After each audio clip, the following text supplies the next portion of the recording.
నమస్తే ఊరగలో 9 నేషన్ టీవీకి స్వాగతం. ఈ నెల 8వ తేదీ నాటికి రైతు భరోసా పూర్తి చేస్తామని సీఎం రేవంత్ రెడ్డి చెప్పారు.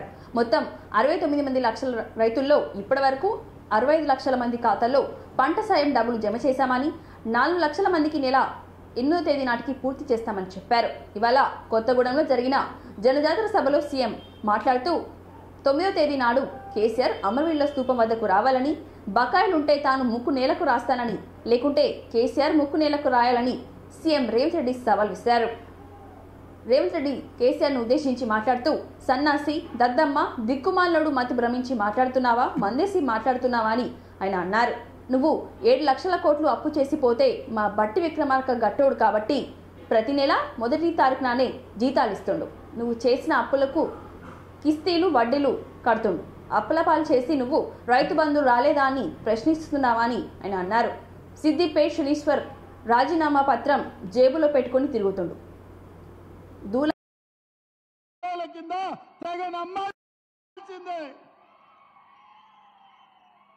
మళ్ళా కారు రాదు, మీరు ఎన్నికల్లో గెలవరు. నామ నాగేశ్వరరావు గారికి నేను సూచన చేస్తున్నా, చంద్రశేఖరరావు మాటలు నమ్మి మోసపోవద్దు. నమ్మించి మోసం చేసుట్లా చంద్రశేఖరరావును మించినోడు లేడు, ఆ కుటుంబానితో పోటీ పడేటోడే లేడు. అందుకే మిత్రులారా, ఇవాళ చంద్రశేఖరరావు కథ అయిపోయింది. మన బోర్ల పడ్డాడు, బొక్కలు ఇరిగినాయి అసెంబ్లీ ఎన్నికలప్పుడు. ఇప్పుడు మిగిలింది పడగ. ఆ పడగ మీద కూడా ఒక దెబ్బ వేయండి, దాంతోనే ఆ కాలనాగు సమస్య తీరిపోతుందని మా మిత్రులకు చెప్తున్నా. ఇవాళ మిత్రులారా, మా ఖమ్మం జిల్లా నాయకులు వహించబోతున్నారు. అందుకే మిత్రులారా, మళ్ళీ మీరే కథన రంగంలో దిగాలి, మీరే కార్యోన్ముఖులై ముందుకు నడవాలి. అప్పుడే మహబూబాబాద్లో బలరాం నాయక్, ఖమ్మం పార్లమెంటులో రఘురామ్ రెడ్డి గారు గిరిజన యూనివర్సిటీ ఇచ్చింది అనుకుంటూ మాట్లాడింది. అందుకే మిత్రులారా, ఇవాళ ఈడొకటి ఉన్నది, జగన్నాథ్ తీసుకో, అదే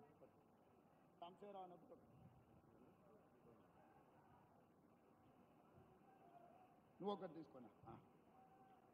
మిత్రులారా, ఇవాళ ఇక్కడ చూడండి, మనం బయ్యారం ఉక్కు కర్మాగారం అడిగితే బీజేపీ మన గాడిద గుడ్డి ఇచ్చింది. మనం రైల్వే కోచ్ ఫ్యాక్టరీ వరంగల్కి అడిగితే బీజేపీ గాడిద గుడ్డి ఇచ్చింది. మనం ఐటీఐఆర్ కారిడార్ అడిగితే ఇవాళ బీజేపీ గాడిద గుడ్డి ఇచ్చింది. ఇవాళ IIIT గిరిజన యూనివర్సిటీ అడిగితే తెలంగాణకు గాడిద గుడ్డి ఇచ్చింది బీజేపీ. మరి నేను అడుగుతున్న మిత్రులారా, ఇవాళ తెలంగాణకు గాడిద గుడ్డి ఇచ్చిన బీజేపీకి మనం ఓటేద్దామా, కర్రు కాల్చి వాత పెడదామా? మీరు ఒక్కసారి చెప్పండి అని చెప్పి నేను అడుగుతున్నా. కోట్లలో 69 లక్షల మంది ఉంటే ఆల్రెడీ 65 లక్షల మందికి రైతు భరోసా పథకం వేసినాం.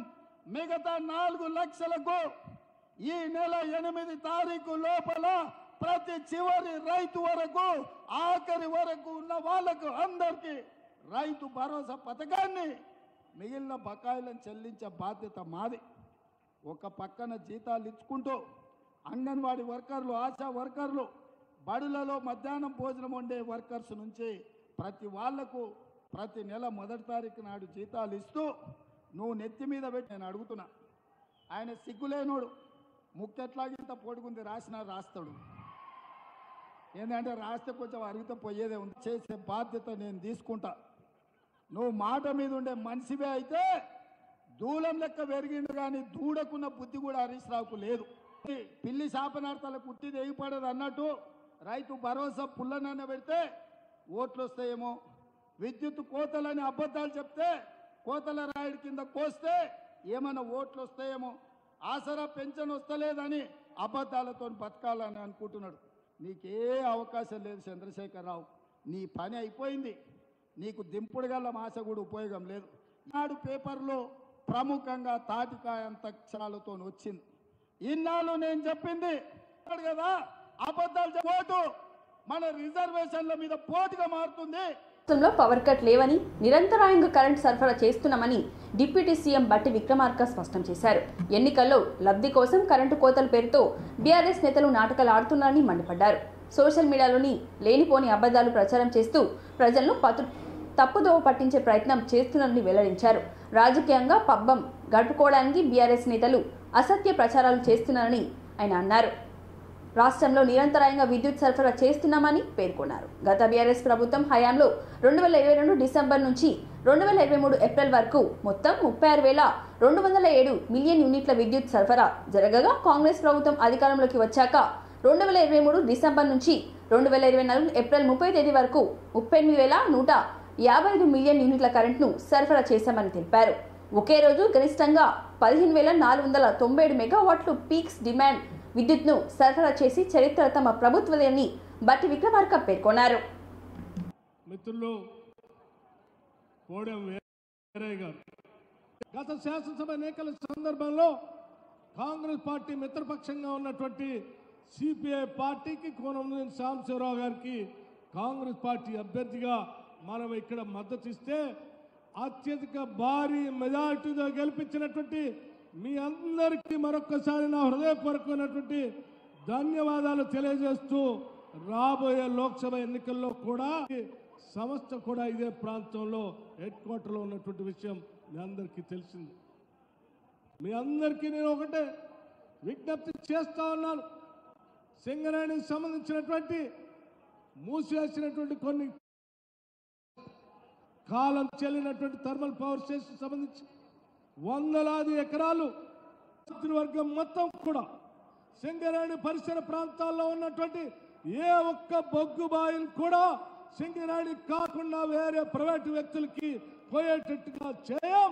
సింగరేణిని కాపాడుతామని చెప్పి మీ అందరికీ చేయాలన్నటువంటి ఒక పెద్ద కాపాడుతామని ఈ రాజ్య అనేక కార్యక్రమాలు చేశాం. ఆర్థిక క్రమశిక్షణతో రాష్ట్రాన్ని ముందుకు తీసుకొని పోతా ఉన్నాం. ఈరోజు రాష్ట్ర ప్రభుత్వం మాట్లాడుతుంది అది ఎట్లేదు ఇది ఎట్లేదు. ఏది ఎట్లేదో ముఖ్యమంత్రి గారు చెప్తారు, ఎప్పటి వరకు చేస్తున్నాం అనేది కూడా స్పష్టంగా మీలాంటి తప్పుడు అబద్ధాలు ప్రచారం చేస్తే చూస్తూ ఊరుకోవడానికి రాష్ట్ర ప్రజలు సిద్ధంగా లేరు. మీరు ఎన్ని అడ్డంకులు పెట్టినా ప్రజలకు మేము ఇచ్చినటువంటి హామీలను అమలు చేసి తీరుతాం. అమలు చేసే ప్రక్రియలోనే మహిళలకు ఉచితంగా బస్సు దగ్గర నుంచి ప్రజాస్వామ్యాన్ని కాపాడటానికి పార్లమెంటు సభ్యులు అత్యధిక మెజార్టీతో గెలిపించి పంపించాల్సిందిగా మీ అందరికీ విజ్ఞప్తి చేస్తూ సెలవు తీసుకుని డబుల్ డి ప్రభుత్వమని జనసేన అధినేత పవన్ కళ్యాణ్ విమర్శించారు. దాడులు, దోపుళ్లు, బూతులు తప్ప ఈ ప్రభుత్వం చేసింది ఏమీ లేదని కృష్ణా జిల్లా గుడివాడలో నిర్వహించిన వారాహి విజయబేరి సభలో ఆయన మాట్లాడారు. ల్యాండ్ టైటిలింగ్ యాక్ట్తో ప్రజలు ఆస్తులను కాజేయాలని వైసీపీ నేతలు చూస్తున్నారని ఆరోపించారు. ప్రజలు తమ ఆస్తులు కాపాడుకోవాలంటే కూటమి ప్రభుత్వం అధికారంలోకి రావాలని ఆయన అన్నారు. ఎన్టీఆర్ పై ప్రేమ ఉన్నట్లు జిల్లాకు పేరు పెట్టి హెల్త్ యూనివర్సిటీకి ఆయన పేరు తీసేశారు. అప్పటికే యూనివర్సిటీకి ఎన్టీఆర్ పేరు ఉన్నప్పుడు దాన్ని తీసేవలసిన అవసరం ఏంటని పవన్ కళ్యాణ్ ప్రశ్నించారు. ఇదేనా ఆయనకు మీరిచ్చే గౌరవం అని ఆయన ప్రశ్నించారు.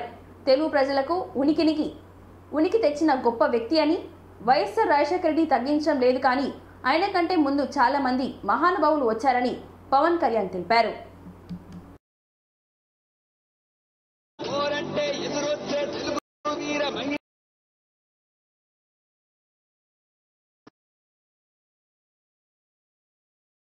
ధన్యవాదాలు. పాలసీ విభేదాలు ఉండొచ్చు, కానీ అంత కక్ష కట్టకూడదు, అంత ఇబ్బంది పెట్టకూడదని వచ్చి ఈ రోజున నేను జనసేనని కాపాడటానికి లేను, నేను ఆంధ్రప్రదేశ్ని కాపాడటానికి వచ్చాను. దేనికి? ఇప్పుడు ఎక్కడైనా సరే మనకి రెండు రోడ్లు, విజయవాడ గుడివాడ రోడ్డు కానీ, కంకిపాడు విజయవాడ రోడ్డు కానీ 1-2 సందర్భాలు వచ్చినప్పుడు గోతులు మయం. ఏదన్నా అడుగుదామంటే ఎమ్మెల్యేలని, వైసీపీ ఎమ్మెల్యేలని బూతులు పురాణం. రోడ్లేమో గూతులు, నోట్లో నుంచేమో బూతులు. అంటే ఇంక ఎవరికి చెప్పుకుంటాం? ఏదైనా మాట్లాడాలి అంటే భయపెడతారు. మీకు తెలుసు ల్యాండ్ టైటిలింగ్ యాక్ట్ ఎలాంటి ఇబ్బందికరమైందో. ల్యాండ్ గ్రాబింగ్ యాక్ట్ అది. ఇక్కడున్న విఎఫ్డబ్ల్యూ ఫర్నిచర్ హబ్ గానీ వచ్చేస్తుంది.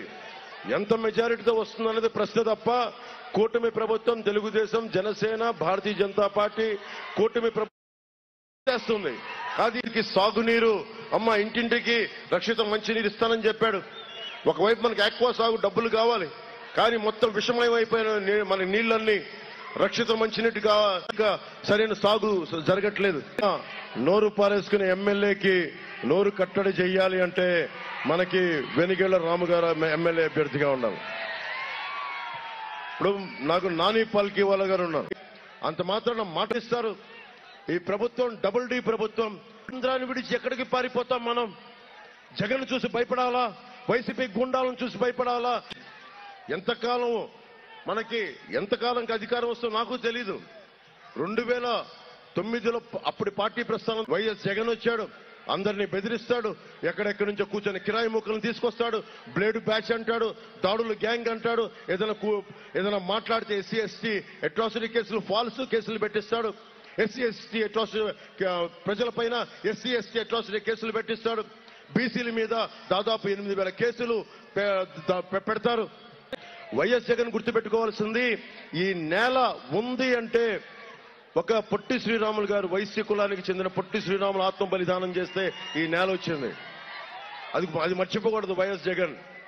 అందరం కూడా ఎవరైనా కూర్చుంటే నాకు నిజంగా అనిపించింది, ఈ వ్యక్తికి మనం అండగా ఉండాలి. అజెండా తీసాం. ఈ వ్యక్తికి కొంచెం కింద ఈ వ్యక్తికి వేల కోట్ల రూపాయలు ఒక్క వైజాగ్ లోనే సర్క్యూట్ హౌస్ తో పాటు వేలం పెట్టేశాడు. నేను ఈ రోజు వచ్చింది, ఇది చాలా తక్కువ సమయం ఉంది. ఇంకా తాగడానికి తాగునీరు ఇవ్వడు, కాడులు లేదు, మద్దతు ధర లేదు, కనీసం సాగునీరు లేదు. అది బాధ్యత నిర్ణయం తీసుకుంది. మీ అందరూ పోటీ చేస్తున్నారు. సిరిసిల్లలో మాజీ మంత్రి కేటీఆర్ కు చేదు అనుభవం ఎదురైంది. సిరిసిల్ల పరిధిలోని పెద్దూరు శివార్లో ప్రాంతంలో ఎన్నికల ప్రచారం నిర్వహిస్తుండగా ఓ మహిళా రైతు మెడికల్ కాలేజీకి వచ్చిన వ్యవసాయ భూములపై ప్రశ్నించారు. మెడికల్ కాలేజ్ కోసం తీసుకున్న వ్యవసాయ భూములను తిరిగి తమకు అప్పగించాలని నిలదీశారు. డబుల్ బెడ్రూమ్ ఇల్లు ఇస్తా అన్నావు, ఇంకెప్పుడు ఇస్తారని ప్రశ్నించారు. మా భూములు తీసుకున్నారు, మేము రందికి చచ్చిపోతున్నామంటే మహిళ అనగానే రంది పడకండి, కలెక్టర్తో మాట్లాడి తిరిగి మీ జాగా ఇప్పించే బాధ్యత నాదేని అన్నారు. ఫ్లాట్ కూడా ఇప్పించేలా చూస్తానని, టెన్షన్ పడవద్దని చెప్తుండగానే ఇంకెప్పుడు ఇస్తారని మహిళ నిలదీశారు. మార్కెట్లో సౌలతులు సక్కాలేవు, దొంగలు లంగలు వస్తున్నారు, మమ్మల్ని బెదిరిస్తున్నారని కేటీఆర్ కు మహిళ చెప్పి వాపోయారు. సిరిసిల్లలోని స్థానిక రైతు బజార్, లేబర్ అడ్డా, గాంధీ చౌక్ లో మంత్రి కేటీఆర్ ఎన్నికల ప్రచారం నిర్వహించారు. ఈ సందర్భంగా మార్కెట్ కూరగాయలు అమ్ముకునే రైతులు పలు సమస్యలను కేటీఆర్ దృష్టికి తీసుకొచ్చారు. త్రాగునీరు, ఎండలు ఎక్కువగా ఉండగా మార్కెట్లో చలో పందిర్లు వేయించేలా కూరగా 24 గంటల్లో ఏర్పాటు చేస్తానని కేటీఆర్ హామీ ఇచ్చారు.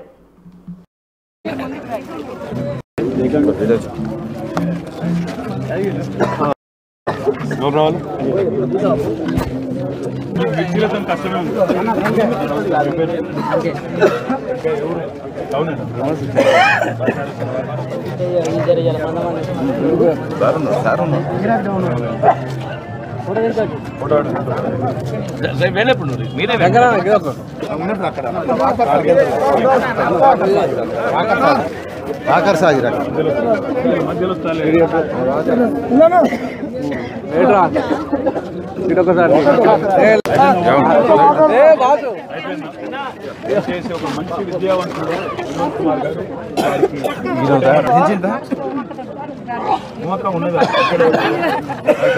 మంచి విద్యావంతుడు, లాయరు, చదువుకున్నవాడు, కరీంనగర్ గురించి మన పార్లమెంట్ గురించి కొట్లాడగలిగిన వాడు వినోద్ కుమార్ గారికి ఓటేమని అడగడానికి వచ్చాను.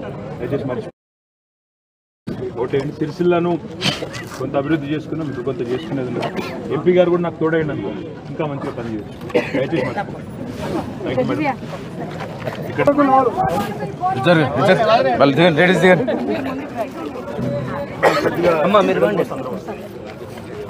Thank you madam.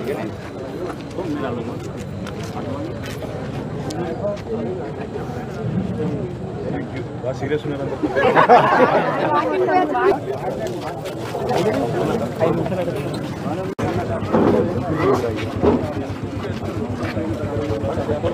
భూములపై జగన్ పెత్తనమేంటని టీడీపీ అధినేత చంద్రబాబు ఆగ్రహం వ్యక్తం చేశారు. పట్టాదారుల పాస్ పుస్తకాలపై ఆయన ఫోటో ఎందుకని ప్రశ్నించారు. ఎన్నికల ప్రచారంలో భాగంగా ప్రకాశం జిల్లా దర్శిలో నిర్వహించిన రోడ్ షోలో ఆయన మాట్లాడుతూ ప్రతిపక్ష నేతగా ముద్దులు పెట్టిన జగన్ అధికారంలోకి వచ్చాక ప్రజలపై పిడుగుద్దుల వర్షం కురిపిస్తున్నారని ఎద్దేవా చేశారు. పెన్షన్ 2,000కు పెంచింది టీడీపీ ప్రభుత్వం హయాంలోనేనని ఆయన అన్నారు. మన మేనిఫెస్టో కలకల జగన్ది విలవిల అని చంద్రబాబు వ్యాఖ్యానించారు. నేను సంక్షేమ పథకాలు ఇవ్వలేదని జగన్ అంటున్నారని, బడ్జెట్లో 19% సంక్షేమానికి ఖర్చు చేశారు. వైసీపీ ప్రభుత్వం అధికారంలోకి వచ్చాక 10% మాత్రమే ఇచ్చిందని అన్నారు.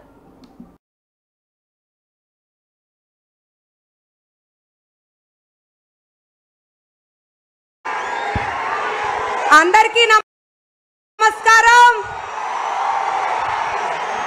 నాకు తెలుగుదేశం, జనసేన, బీజేపీ ఈ సైకో జగన్ అని చెప్పి నేను మీకు తెలియజేస్తున్నా. సంక్షేమం అంటే 10 రూపాయలు ఇచ్చి 100 రూపాయలు దోచేయడం కాదు, అవునా కాదా? మీకు ఇచ్చింది 10 రూపాయలు, మీ దగ్గర దోచేసింది 100 రూపాయలు, అవునా కాదా? మాఫియా. దీనిపైన చూస్తే జగనన్న భూ హక్కు చట్టం. ఎవరిది భూమి? జగన్ తాత ఇచ్చాడా మీకు?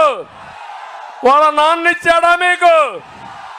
వాళ్ళ అవ్వ ఇచ్చిందా మీకు? ఎవరిది భూమి? మీ భూమి మీద ఈ ఫోటో ఏంటయా? ఏం చేయాలి దీన్ని? ఇప్పుడు చించి చిత్తు కాగితం చేసి చెత్త బొట్లో పారేయాలి, అవునా కాదా? దానిపైన నీ బొమ్మ ఉండాలి. అది నీ భూమి, నీ హక్కు. సైకో పెత్తనం ఏంటని అడుగుతున్నా. తమిళు ఇక్కడితో ఆగలా. సైకో పెత్తనం ఇప్పుడు కొత్త చట్టం తీసుకొచ్చాడు.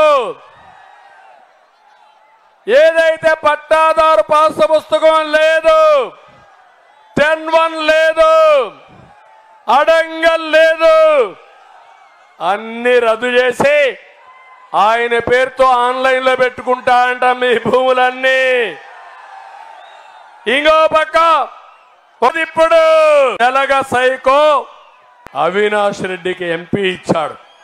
నేను అడుగుతున్నా, పిల్లోడైతే పలక బలపం ఇచ్చి ఎలిమెంటరీ స్కూల్కి పంపించు కానీ పార్లమెంటుకు కాదు. నువ్వు చేసిన పని పలక పగిలేటికి ఒక దేవుడు కానీ ఏప్రిల్ నెల 1వ తారీఖున దగ్గర 33 మందిని చంపేసి ప్రభుత్వ హత్యలు చేసిన వ్యక్తి ఈ జలగ సైకో. ఇప్పుడు మళ్ళీ నాటకాలు ఆడి నేరు రాజీనామా చెయ్యి. ఎవరైనా చనిపోతే మీరు ఒకటే చేయండి. పాడి రైతులను ఆదుకుంటాం. పోలీసులు ఒక్కసారి ఆలోచించుకోండి. 6 గ్యారెంటీల పేరుతో ప్రజలను మోసం చేసింది కాంగ్రెస్ ప్రభుత్వమని మాజీ మంత్రి హరీష్ రావు ఆరోపించారు. 6 5 హామీలు అమలు చేసినట్లుగా పార్టీ నేతలు చెప్తున్నారని, అదంతా అబద్ధమని ఆయన తెలిపారు. బషీర్బాగ్లో నిర్వహించిన మీట్ ది ప్రెస్ కార్యక్రమంలో ఆయన మాట్లాడుతూ రైతులకు ఇచ్చిన ఒక్క హామీని కూడా ఈ ప్రభుత్వం నిలబెట్టుకోలేదని ఆరోపించారు.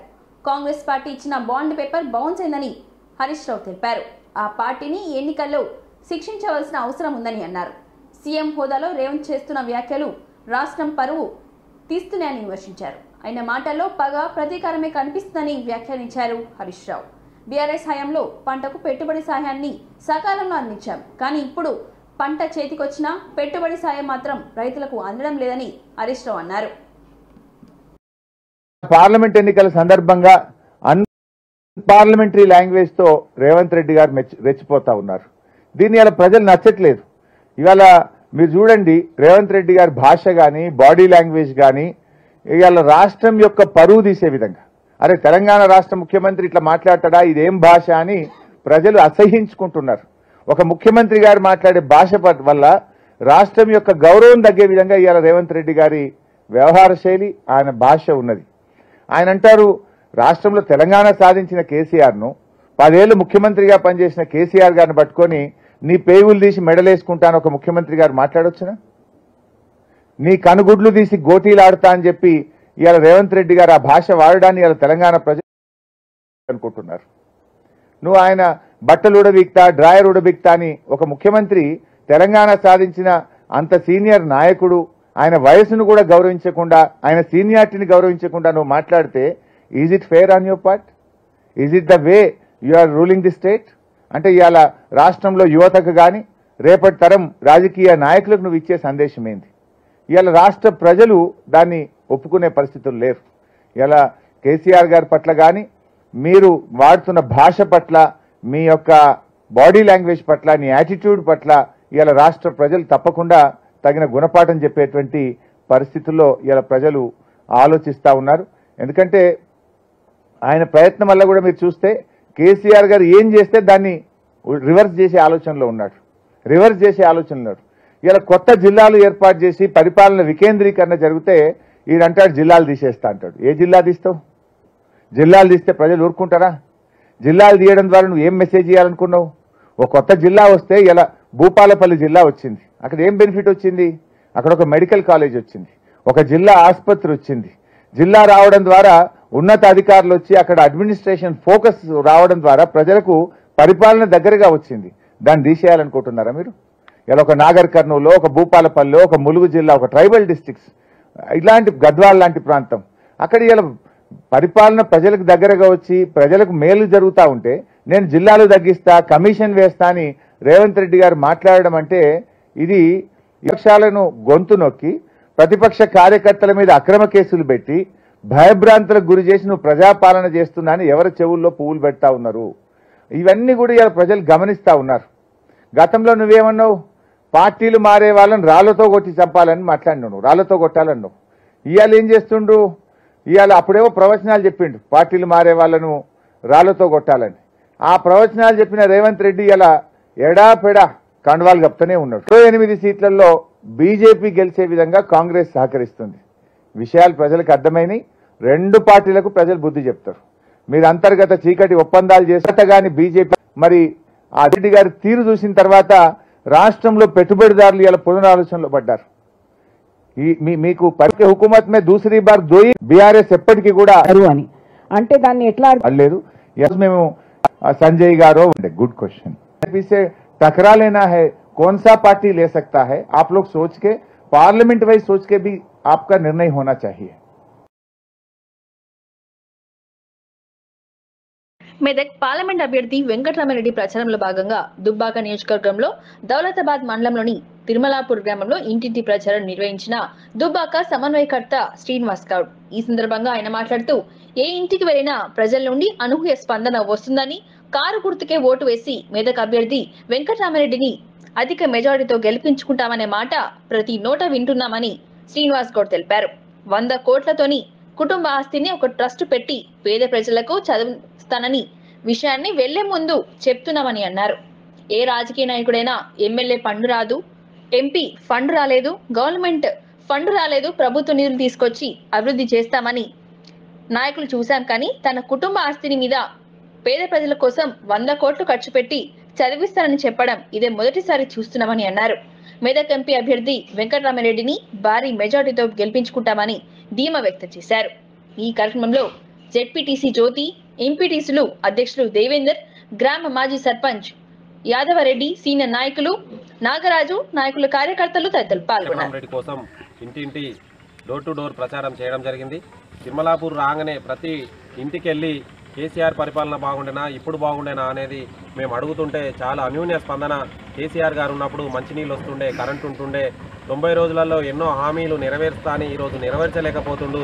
తెలంగాణ రాష్ట్రము కేసీఆర్ అయితేనే కాపాడుకోగలుగుతాడు. తప్పకుండా భారీ మెజార్టీతో వెంకటరామరెడ్డిని గెలిపించుకుంటామనేది వాళ్ళు స్వచ్ఛందంగా ప్రజలు చెప్తున్నారు. అందులో కలెక్టర్గా ఉన్న వెంకటరామరెడ్డి ఎంతో గొప్పగా అప్పుడు చెట్టు నాటే కార్యక్రమంలో కూడా మా గ్రామ పంచాయతీకి వచ్చిండు, మండలానికి వచ్చిండు, నిరుపేదలను ఆదుకుంటాడనేది వాళ్ళందరూ స్వయంగా చెప్పడం. అలాగే 100 కోట్లతోని ఆయన కుటుంబ ఆస్తిని ఒక ట్రస్ట్ పెట్టి పేద ప్రజలను చదివిపిస్తా అనేది ముందుకొచ్చే విషయాన్ని కూడా వాళ్ళు మేము ఇళ్లకు పోయేసరికి చెప్తున్నారు.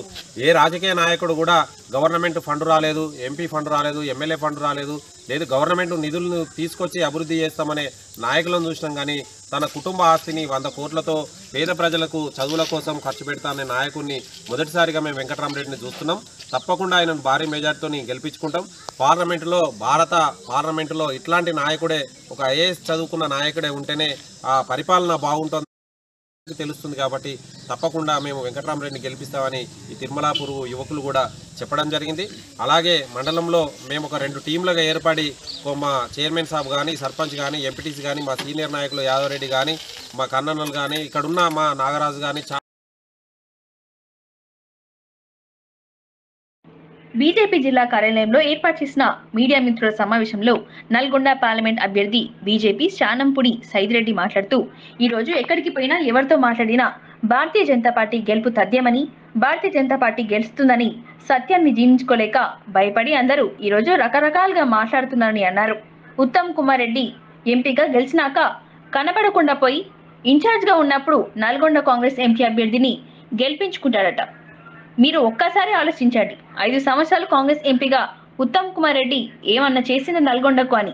₹1 పని అయినా చేసిందా? నల్గొండకి పెట్టుబడులు తీసుకొచ్చిందా అని ఆయన ప్రశ్నించారు.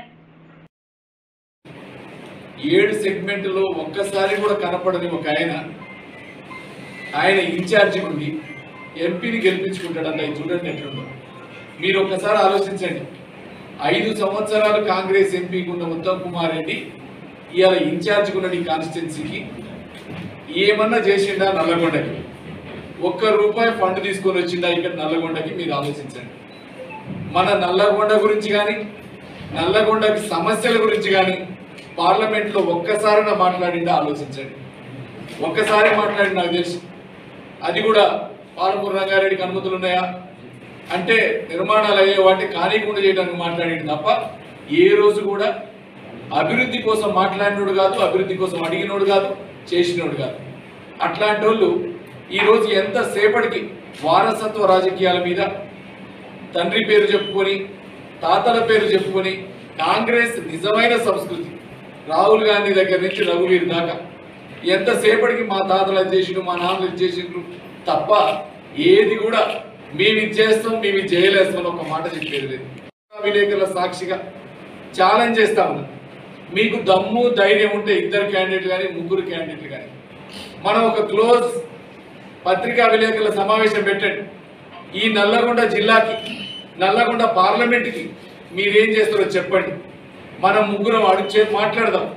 ఎవరు ఏం చేస్తారు, ఎవరు ఏం చేయలేస్తారు దాని గురించి మాట్లాడదాం. అంతేగాని సమస్యల అవగాహన లేని 7 కాన్స్టిట్యున్సీలు ఎక్కడున్నాయో తెలవని ఈరోజు సడన్గా ఎక్కడో తీసుకొచ్చి పెడితే ఈరోజు వచ్చిన నాయకులకి ఓట్లు వేయటం నిజంగా మీ ఇంగిత జ్ఞానం. మీరు అడగటం అసలు మీకు హక్కు లేదని నేను మాట్లాడుతూ ఉన్నాను. దాంతోపాటు ఈరోజు ఎక్కడికి పోయినట్టా ఉన్నారు. ఈరోజు భారతీయ జనతా పార్టీ ఖచ్చితంగా 2 లక్షల మెజార్టీతో గెలుస్తుందని చెప్తా ఉన్నారు. ఈరోజు ఆషామాషి మాట కాదు. అందరూ అనుకోవచ్చు ఇవాళ పోయినసారి నీకు 4% రాలే, ఇవాళ ఒక్కసారి లక్షల మెజార్టీ ఎట్టొస్తుందని. ఎందుకంటే ఈరోజు ఆ వాతావరణం ఉంది. ప్రతి ఒక్కళ్ళు దేశ హితాన్ని కాంక్షించేటోళ్ళు, దేశ అభివృద్ధిని కావాలనుకునేటోళ్ళు, ఈ దేశంలో ఉగ్రవాదం ఉండకూడదు అనుకునేటోళ్ళు, ఈ దేశం ప్రశాంతంగా బతకాలనుకునేటోళ్ళు, దేశాన్ని నిజంగా ప్రేమించే ప్రతి ఒక్కళ్ళు ఈరోజు భారతీయ జనతా పార్టీకి ఓటేయడానికి సిద్ధంగా ఉన్నారు. జేపీ నడ్డా గారు 6వ తారీఖు 3:30 గంటలకి నల్గొండ రాబోతా ఉన్నారు. అందరూ కూడా భారతీయ జనతా పార్టీ అభిమానులు, కార్యకర్తలు అందరూ కూడా పాల్గొని జయప్రదం చేయవలసిందిగా మీ ద్వారా కోరుకుంటా ఉన్నాం. దాంతోపాటు ఇంకా కొంతమంది కూడా జాతీయ నాయకులు, రాష్ట్ర నాయకులు ఇక్కడికి రాబోతా ఉన్నారు. నాయకులకి కార్యకర్త మాత్రమే. ఇంతటితో ఈ వార్తలు సమాప్తం. మరిన్ని వార్తలతో మళ్ళీ కలుద్దాం. చూస్తూనే ఉండండి ఓరగల్లు 9 నేషనల్ టీవీ.